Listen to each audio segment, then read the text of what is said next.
Bonjour à tous. Je suis conscient qu'on est très contraint par le temps et ça tombe bien parce que je vais vous parler de prise de décision dans des situations dans lesquelles le temps est très limité. Voilà. Donc, toute petite présentation. Les travaux que je vais vous présenter sont des travaux de thèse que j'ai effectués à l'IRBA, l'Institut de recherche biomédicale des armées, qui fait partie du service de santé des armées. Et je ne fais plus partie du service de santé des armées maintenant, je fais partie de l'armée de l'air. Et je travaille maintenant dans le centre d'expertise aérienne militaire. Et donc mon métier est un peu différent, mais on aura l'occasion d'en parler au travers de la discussion si vous voulez. Alors je me suis dit que ce serait intéressant de un peu me positionner scientifiquement parce que je sais que la chaire est principalement axée autour de problématiques de sciences de gestion que je découvre. Et j'en suis ravi parce qu'il y a plein de ponts, je pense, avec l'ergonomie.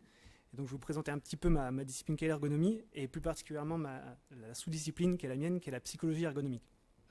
L'ergonomie, de façon générale, c'est une science qui s'inscrit dans la pratique, un peu comme les sciences de gestion, j'ai l'impression, et qui vise à étudier les situations de travail, donc soit à les concevoir, soit à les évaluer, et surtout à les transformer à la fin, parce qu'il y a vraiment cette idée à la fin d'avoir un impact pour transformer les situations de travail. Et ça, avec toujours l'idée d'améliorer à la fois la sécurité. Donc dans la sécurité, il y a la santé des humains, mais pas que, aussi la sécurité des systèmes, et la performance. Voilà, ce double objectif. Les objets d'étude, donc celui qui est le plus connu quand on parle d'ergonomie pour la population générale, c'est celui de la dimension physique de l'ergonomie, avec tout ce qui va toucher aux postures et au mouvement, par exemple, avec une grosse composante du coup de santé derrière. Donc c'est pas du tout ma discipline, puisque moi je suis plutôt issu des sciences cognitives, donc du travail plutôt en laboratoire pour comprendre la psychologie humaine. Et du coup, les deux autres dimensions qui m'intéressent à moi sont une dimension cognitive du travail et la dimension organisationnelle dans une moindre mesure, mais qu'on est quand même appelé à traiter puisque je m'intéresse à des équipes. Voilà.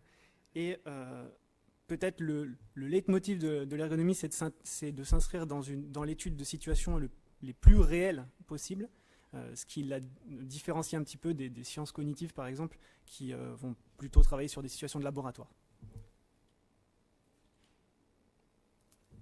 Donc, quand j'ai reçu le sujet de la journée, je me suis un peu posé des questions sur ce que ça évoquait chez moi comme concept, parce que je vous avoue que certains concepts ne sont pas du tout familiers pour moi, notamment celui de crise. On ne l'utilise pas vraiment en ergonomie. Et donc j'ai fait mon petit travail de recherche et je suis allé chercher les définitions et l'étymologie. Et donc j'ai vu que l'étymologie grecque, elle fait écho à la notion de jugement, donc de décision, et souvent dans un temps contraint. Donc ça, je connais bien ces concepts-là. Puisque ma spécialité à moi, c'est d'étudier des situations qu'on appelle dynamiques. Donc une situation dynamique, c'est une situation dans laquelle, même si on ne fait rien, la situation va évoluer. On ne peut pas mettre pause, en fait. Donc c'est le cas, par exemple, de la conduite, le pilotage d'avion dans des sous-marins, et puis même une voiture quand elle est en mouvement. Voilà. Ça fait aussi appel à la notion de crise, à la notion de risque. Donc là, pour mon sujet, le risque, il était triple, puisqu'il y a un risque qui est lié à la composante nucléaire, donc de la propulsion des sous-marins, au contexte militaire, et aussi à l'environnement, puisque sous l'eau, c'est pas vraiment un environnement très bon pour l'humain quand il n'est pas dans un sous-marin. Et je vous passe la discussion sur le travail d'équipe, parce que ça, je pense que tout le monde a à peu près les mêmes notions du travail d'équipe, même si en ergonomie, on s'intéresse beaucoup à la notion de tâche, et notamment de différence entre les tâches prescrites, c'est-à-dire ce qu'on est censé faire, et de tâches réelles, qu'on appelle aussi l'activité, qui est ce qui est réellement fait. Et donc on va étudier les écarts qu'il y a entre les deux, pour adapter notamment les règles dans ces environnements-là. Et enfin la notion de coopération. Nous on parle de coopération, je ne sais pas trop quel est le terme, j'ai vu là qu'il y avait coordination. Et dans la coopération, il y a évidemment les notions de communication, d'allocation de tâches. Cette allocation, elle peut être dynamique, c'est-à-dire qu'on peut se réallouer des tâches pendant l'activité. Et voilà. Donc, mon sujet de recherche, il portait sur les SNA, donc les sous-marins nucléaires d'attaque. ces SNA peuvent être qualifiés de systèmes socio-techniques complexes, donc sociaux pour beaucoup d'humains qui travaillent ensemble, technique, la complexité du système. Et on peut qualifier également l'organisation du travail dans ces sous-marins de command and control, donc avec une structure hiérarchisée, des tâches interdépendantes et de multiples interactions qui peuvent soit être directes, on peut le voir notamment au sein de la salle que vous pouvez observer en bleu au milieu, qui est le poste central navigation opération, et dans laquelle travaillent plusieurs équipes. Et donc là, on peut avoir des interactions qui sont directes, mais aussi indirectes au travers de micros, par exemple, et de radios, avec d'autres équipes localisées ailleurs dans le sous-marin. Donc moi, je me suis intéressé plus précisément à l'équipe sécurité plongée, puisque ma thèse, en fait, elle faisait suite à un incident en 2007 dans lequel un sous-marin avait heurté le fond de mer, et l'audit qui avait été effectué avait montré que une des causes de cet incident était un problème de communication et de conscience de la situation. Donc cette équipe, c'est l'équipe sécurité plongée, elle a en charge la navigation et de s'assurer de l'intégrité du système technique. Je vais parler maintenant sous la supervision des commandants ici présents, parce que c'est un petit peu ancien pour moi maintenant, et donc je ne maîtrise peut-être pas tout le vocabulaire. Donc cette équipe, elle est composée de 3 membres principalement. Donc le maître de centrale, que vous pouvez voir ici au centre, qui supervise l'activité de 2 opérateurs qu'on va dire de première ligne, qui sont le barreur qui pilote le sous-marin et l'opérateur TSP pour tableau sécurité plongée, qui s'assure plutôt de l'intégrité du système technique.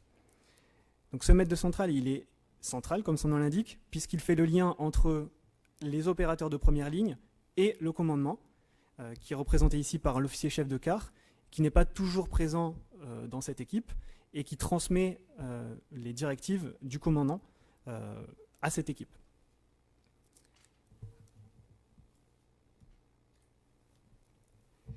Donc le dispositif expérimental qu'on avait mis en place, il se basait sur des entraînements qui étaient préalables aux sorties en mission, ce qui est assez classique, et qui comporte des différentes missions de complexité variable.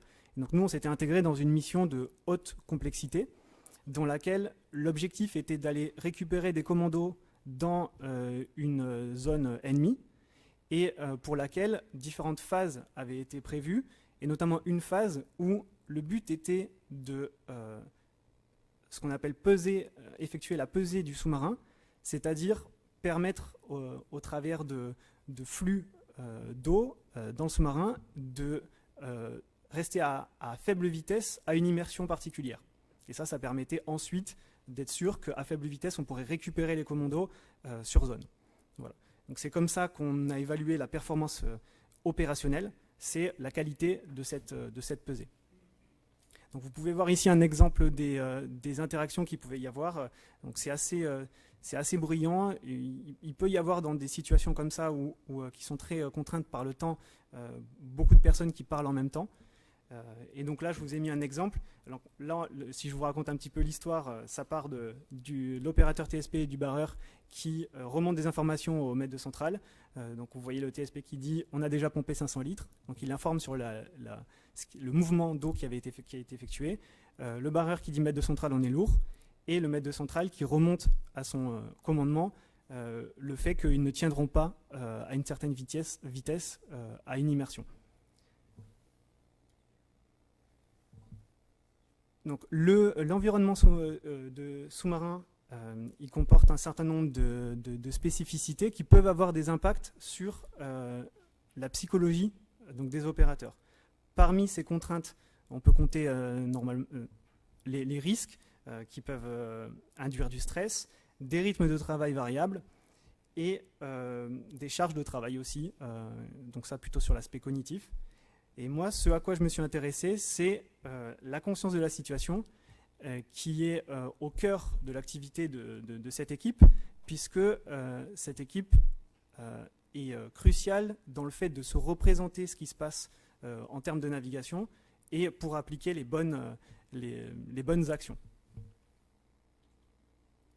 Donc, le concept que j'ai mobilisé, c'est le concept de conscience de la situation. Donc peut-être que vous êtes familier avec ce concept. De façon très synthétique, ça représente la façon avec laquelle on comprend une situation, on se la représente et on la comprend pour agir.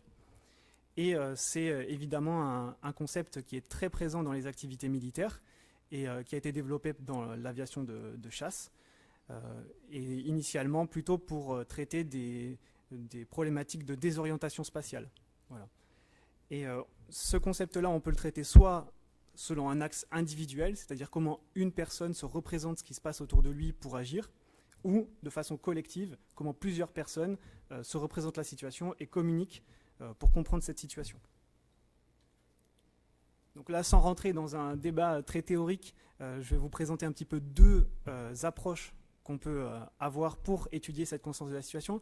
Et en fait, ce n'est pas anecdotique parce que ça va vraiment avoir un impact sur la façon dont on va développer des méthodes pour analyser cette conscience de la situation.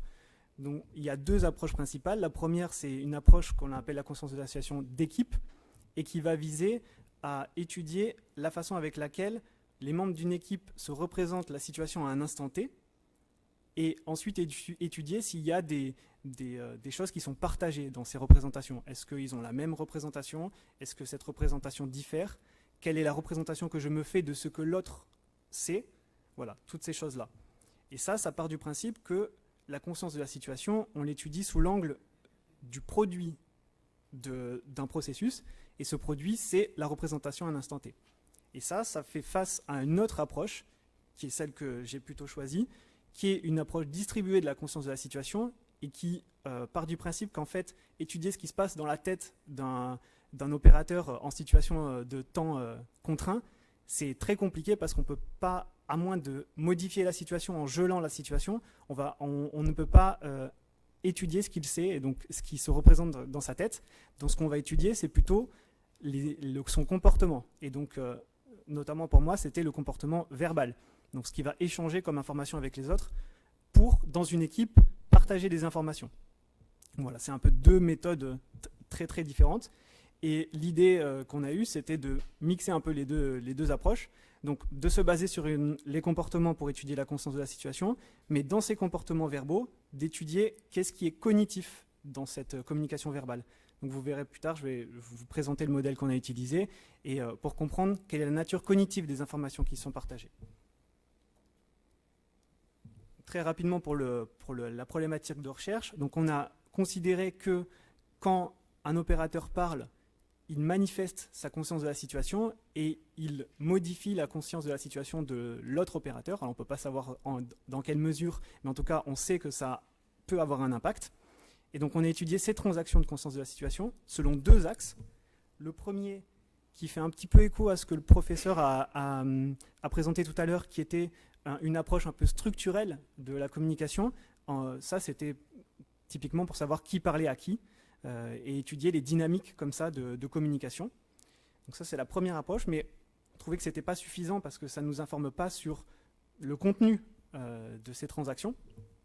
Et donc dans un deuxième temps, on a étudié le contenu de ces transactions au travers d'une grille d'analyse qui se base sur un modèle dont je vais vous dire quelques mots, et qui visait à étudier, là je vous ai mis deux exemples, par exemple en ce cas à 16 mètres, ça c'est une communication qui peut avoir lieu dans le sous-marin, et qui, nous on l'a codé comme une définition de but, parce qu'en fait ce qui est fait par cette communication, c'est dire ce qu'on doit faire en fait.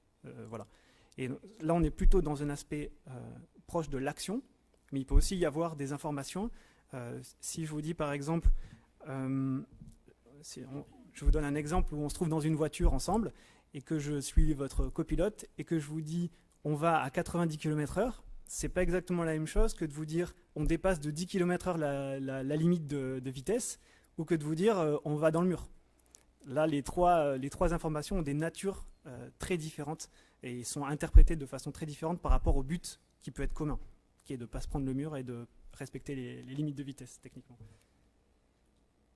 Et donc, cette façon de communiquer, sa conscience de la situation, on l'a étudiée en fonction de deux variables. La première qui est l'expérience des opérateurs. qui étaient calculés par rapport à leur ancienneté à poste. On ne parle pas ici d'expertise, on parle vraiment d'expérience à poste. Et une deuxième variable, qui était en fait une double variable, qui était la performance de l'équipe, qui était à la fois étudiée selon un axe performance de conduite, ce qu'on a appelé performance de conduite, qui était en fait l'atteinte des objectifs opérationnels. Est-ce qu'on a réussi à tenir l'immersion périscopique qu'on voulait, l'immersion périscopique, donc c'était l'immersion qu'on voulait tenir. Est-ce qu'ils ont réussi à tenir cette immersion à faible vitesse, ce qui était le but opérationnel. Et un deuxième type de performance qui était une performance plutôt liée à la résolution de problèmes. Parce que, évidemment, dans ce type de situation, on leur avait mis un peu des obstacles avec des avaries.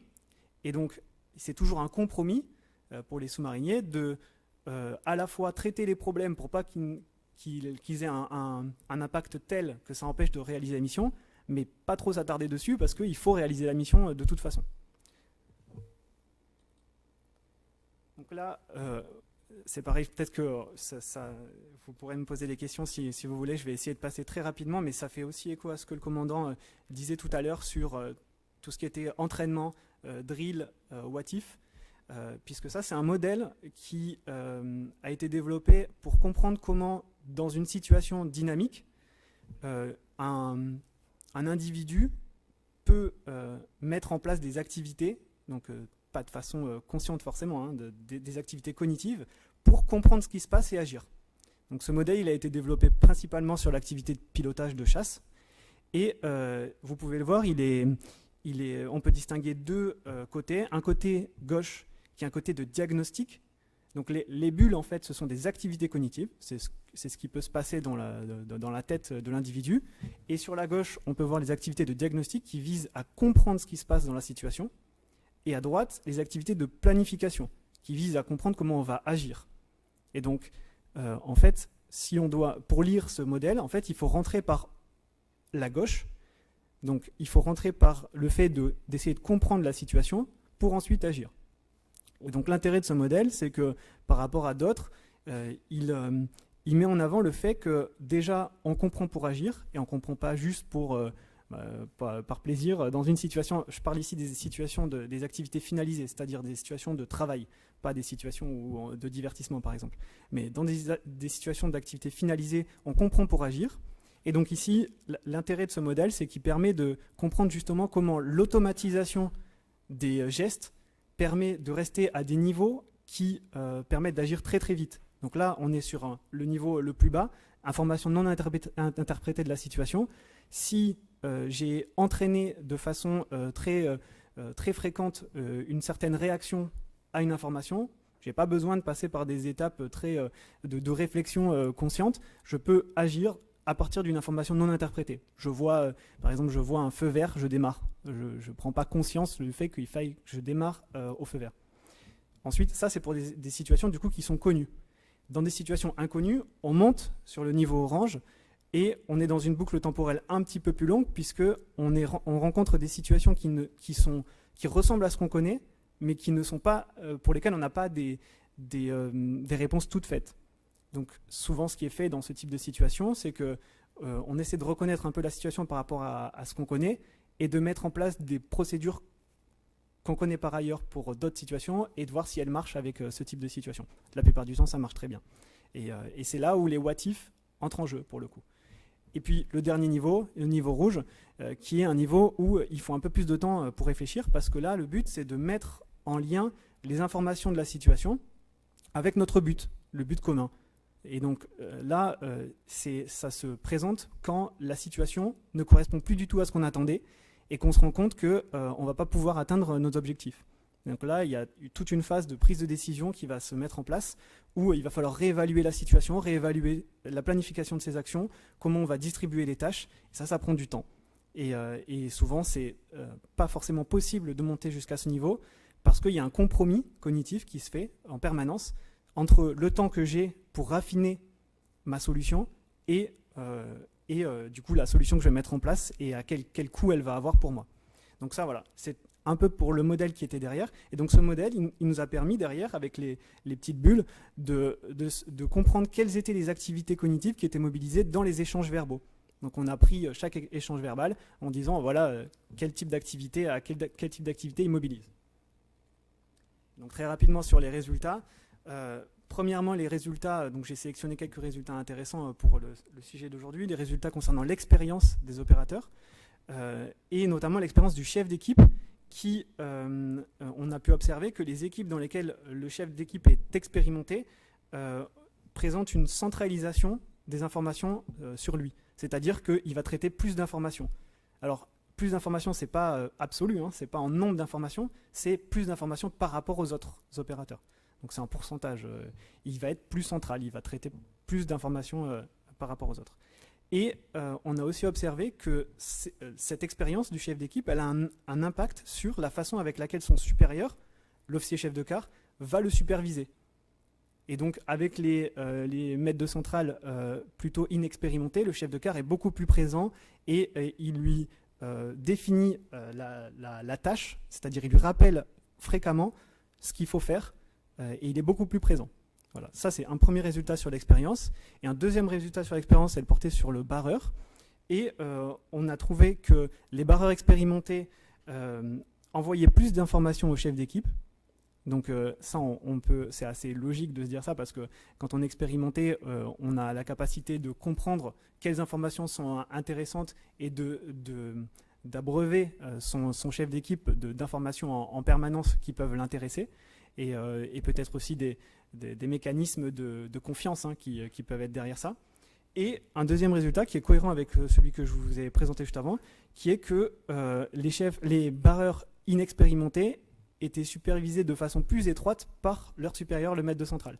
Donc là, c'est complètement cohérent avec le résultat d'avant, c'est que les chefs d'équipe s'adaptent à l'expérience de leurs subordonnés et les supervisent de façon plus étroite quand ils sont inexpérimentés. Voilà pour les résultats sur l'expérience. Et puis maintenant, sur la performance, c'est peut-être plus intéressant encore comme résultat. Donc là, on a trouvé, en termes de structure, vous vous souvenez de qui parle à qui, on a trouvé que les équipes qui ont été performantes dans la conduite, c'est-à-dire dans le fait d'atteindre les objectifs opérationnels, étaient plus décentralisées. C'est-à-dire que tout le monde avait une place un petit peu plus égale dans les communications verbales. Et aussi qui traitaient plus de tâches. Et ça, c'est assez cohérent parce que la performance de conduite, elle dépend de plusieurs tâches en fait. Il faut faire plusieurs choses pour atteindre cette performance. Contrairement à la performance d'identification et de résolution de problèmes, qui, elle, est plutôt monotâche. Et donc ça, on l'a retrouvé dans la communication. C'est une information intéressante. Et donc, dans ces équipes performantes en termes d'identification de problèmes, on trouvait un résultat contraire en termes de structure, avec une structure, un réseau plus centralisé. Donc ça, on peut se dire qu'en fait, dans des situations où il faut résoudre des problèmes, le chef reprend une place plus importante pour un peu driver, on va dire, la recherche d'informations et mener le diagnostic. Et puis en termes de contenu, parce que maintenant on a parlé de structure, mais en termes de contenu, les équipes performantes en termes de conduite ont parlé plus fréquemment du but commun. Donc toutes les personnes de l'équipe ont parlé plus fréquemment du but commun. Donc ce sont des équipes en fait dans lesquelles, c'était assez flagrant quand on l'observait, ils se rappelaient régulièrement ce qu'ils devaient faire et pourquoi et comment. Voilà, on observait ça chez les équipes très performantes en termes de conduite. Et puis en termes plus individuels, le barreur a communiqué plus sur ce qu'il faisait. Et ça c'est assez cohérent parce que la performance de conduite, elle dépendait directement du barreur. Donc en donnant accès au maître de centrale, son supérieur, à ce qu'il faisait en permanence, ça permettait au maître de centrale de prendre de meilleures décisions.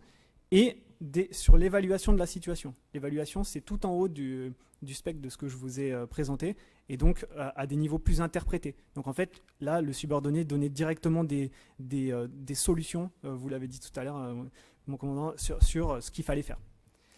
Et puis en termes d'identification de problèmes, là aussi, le même résultat, le barreur donnait plus d'informations sur les actions en cours. Donc ça semble être quelque chose qui est bénéfique pour quelle que soit la situation, d'avoir des subordonnés qui remontent des informations sur ce qu'ils sont en train de faire. Et puis pour conclure, j'ai essayé de prendre un petit peu des choses qu'on peut garder. L'expérience, on a montré que l'expérience en termes d'ancienneté d'un opérateur à poste influence profondément les dynamiques d'équipe, que cette expérience, et ça c'est très important, n'est pas déterminante pour la performance opérationnelle. Donc il n'y avait pas de lien entre l'expérience et la performance. Et ça peut s'expliquer parce que les équipes, en fait, elles sont hétérogènes en termes d'expérience. On peut avoir des chefs expérimentés avec des subordonnés moins expérimentés, et d'ailleurs c'est fait exprès. Nous pensons du coup que la performance d'équipe, elle dépend de la capacité à adapter la façon de communiquer en passant d'un mode de communication à l'autre, puisqu'on a vu qu'il y a différents modes de communication selon la performance finale, et que en fait, cette capacité à passer d'un mode à l'autre, c'est ça qui va, et c'est ce qu'on a observé, c'est ça qui détermine la capacité à tout faire bien quelque part, parce que c'est possible de tout faire bien. Aucune équipe n'a tout fait mal, mais certains avaient réussi à être performants en termes de conduite et d'identification de problèmes, et d'autres seulement dans un des deux cas. Voilà. Et si vous ne devez retenir que 2 choses, donc la première, c'est que c'est très important dans ce type de situation pour les chefs d'équipe de définir clairement les buts communs. C'est ce qui permet à chacun de se représenter quelles sont les informations pertinentes pour prendre des décisions. Et de l'autre côté, c'est très important pour les subordonnés d'abreuver les supérieurs sur les actions en cours et sur des informations aussi interprétées de la situation. Pas juste des informations basiques sur l'environnement. Donc si on va prendre le mur, il vaut mieux dire on va prendre un mur qu'on est en train de dévier de la trajectoire initiale. Voilà. Et puis c'est tout pour moi. J'espère que j'ai pas pris trop de temps.